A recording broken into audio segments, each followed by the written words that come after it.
만약에 빚더미에 앉은 한 사람이 법원을 통해서 재정적으로 다시 일어설 기회를 얻는다면 과연 그 과정은 어떻게 될까요? 오늘은요, 실제 법원 서류를 가지고 이 개인회생이라는 제도가 어떻게 한 사람의 인생에 정말 두 번째 기회를 주는지 그 비밀을 한번 파헤쳐 보겠습니다. 자, 이 숫자 한번 보세요. 9,220만 원. 와, 정말 한 사람이 감당하기에는 너무나도 벅찬 빚의 총액이죠. 이게 다 카드사랑 은행에 갚아야 할 돈입니다. 보기만 해도 진짜 숨이 턱 막히는 그런 금액이에요. 그런데 말이죠. 이분이 앞으로 3년 동안 실제로 갚게 될 돈은 바로 이겁니다. 약 1,400만 원. 원래 빚을 16%밖에 안 되는 액수예요. 아니, 9,200만 원이 어떻게 1,400만 원이 될 수 있었을까요? 네, 바로 이 질문. 이게 바로 오늘 우리가 풀어나갈 핵심 미스터리입니다. 도대체 어떻게 이게 법적으로 가능한 걸까요? 지금부터 실제 법원에서 승인된 변제 계획안을 보면서 그 비밀을 하나씩 풀어보겠습니다. 자, 그럼 이야기의 무대부터 한번 설정해 볼까요? 이 9,200만 원 빚 문제 한가운데에 있는 사건 번호로만 알려진 한 신청인의 이야기 속으로 한번 들어가 보시죠. 이 사건의 주인공은요, 60대 남성분입니다. 경기도 부천에 살면서 대형 트레이딩이라는 작은 가게를 운영하고 계셨어요. 이혼 후에 혼자서 생계를 꾸려나가고 계셨고요. 정말 우리 주변에서 볼 수 있는 아주 평범한 이웃 같은 분이죠.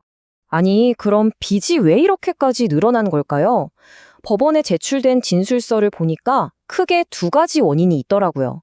하나는 가게 운영이 잘 안 됐던 거, 그리고 또 하나는 계속 오르기만 하는 생활비를 감당하기가 너무 어려웠다는 거죠. 참 많은 자영업자분들이 공감할 만한 그런 현실적인 이유입니다. 자, 그럼 지금부터 이 신청인의 재정 상태를 좀 더 깊숙이 들여다보겠습니다. 모든 것의 시작은 바로 이거예요. 채무가 얼마고 자산이 얼마인지 이 두 가지를 정확히 파악하는 것. 이 그래프를 보시면 9,220만 원의 빚이 어디서 왔는지 한눈에 딱 보이죠. 가장 큰 부분이 우리은행 신용대출인데 이게 거의 절반인 50%를 차지하고요. 그 다음이 현대카드, 카드론이랑 카드 대금이 45%예요. 그러니까 대부분이 제일금융권하고 카드사 빚이라는 걸 알 수 있습니다. 자, 그럼 가진 재산은 어떨까요? 법원은 변제에 쓸 수 있는 재산을 정말 꼼꼼하게 따지거든요.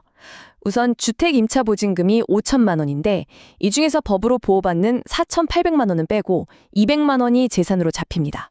그리고 보험 해약금 중에서 공제액을 뺀 약 105만 원이 있고요. 근데 여기서 진짜 흥미로운 점이 있어요. 뭐냐면 어디에 썼는지 명확하게 밝히지 못한 카드 대출 140만 원, 심지어 아들에게 보낸 40만 원까지도 재산으로 보고 변제 계획에 포함시킨다는 겁니다. 그게 절저하죠? 이렇게 만약 신청인이 파산을 했다면 채권자들이 법적으로 가져갈 수 있는 재산의 총 가치, 이걸 바로 청산가치라고 부릅니다. 이 단어 오늘 이야기에서 가장 중요한 열쇠 중 하나니까요. 꼭 기억해 주세요. 자, 그래서 이 신청인의 최종 청산가치는 얼마일까요? 바로 485만 6,838원입니다. 이게 무슨 뜻이냐면 만약 이분이 개인회생이 아니라 파산을 선택했다. 그러면 채권자들은 이분의 재산을 전부 다 팔아서 딱 이 돈만큼만 나눠 가질 수 있다는 의미예요. 자, 지금까지 재산 상태를 쭉 살펴봤으니까요. 이제는 매달의 현금 흐름, 다시 말해 수입과 지출을 분석해 볼 차례입니다. 법원이 이 사람은 매달 얼마를 갚을 수 있겠구나 하고 결정하는 바로 그 과정이죠. 이분의 한 달 평균 소득은 총 182만 4,584원입니다. 가게에서 버는 돈이 한 65만 원 정도 되고요.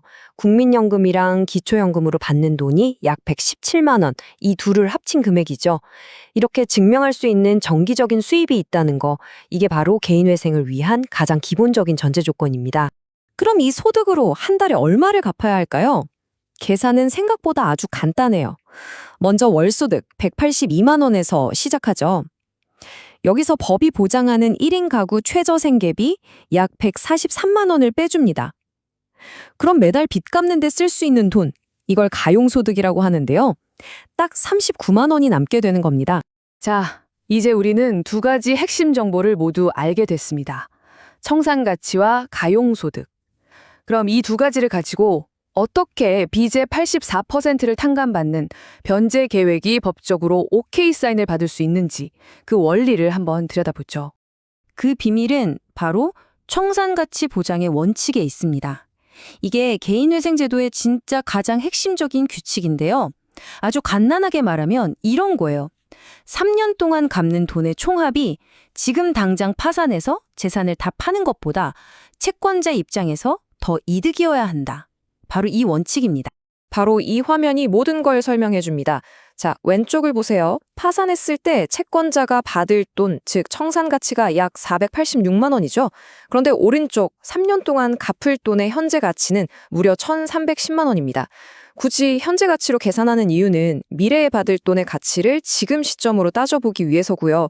결론적으로 채권자 입장에서는 이 사람을 파산시키는 것보다 이 회생 계획을 따르는 게 2.5배 이상 이득인 셈이죠. 바로 이 지점에서 우리가 맨 처음에 가졌던 그 질문, 어떻게 이게 가능하지? 에 대한 답이 나옵니다. 갚는 돈의 총가치가 청산가치보다 훨씬 높잖아요. 그러니까 비록 원금의 16%만 갚는 계획이라도 법적으로 승인될 수 있는 겁니다. 채권자에게도 최악의 상황보다는 더 나은 선택지를 주는 셈이니까요. 자, 그럼 이제 이 모든 과정을 거쳐서 최종적으로 확정된 변제 계획이 구체적으로 어떤 내용인지 살펴보면서 오늘의 이야기를 마무리해 보겠습니다. 최종적으로 승인된 계획은 이 표에 나온 그대로입니다. 총 빚 약 9,220만 원 중에서 앞으로 36개월, 즉 3년 동안 총 1,400만 원을 갚게 되는 거죠. 이걸로 원금의 16%를 갚고 이자는 100% 전액 탕감받는 겁니다. 이제 우리가 맨 처음에 봤던 그 두 숫자의 관계가 명확하게 이해되시죠? 사실 이 제도의 궁극적인 목표는 단순히 빚을 갚게 하는 데만 있는 게 아닙니다. 한번 실패했지만 성실하게 다시 살아가려는 사람에게 재정적으로 새 출발을 할 기회를 주는 것, 그리고 건강한 사회 구성원으로 다시 돌아올 수 있도록 돕는 것, 바로 여기에 이 제도의 진짜 철학이 담겨 있는 거죠.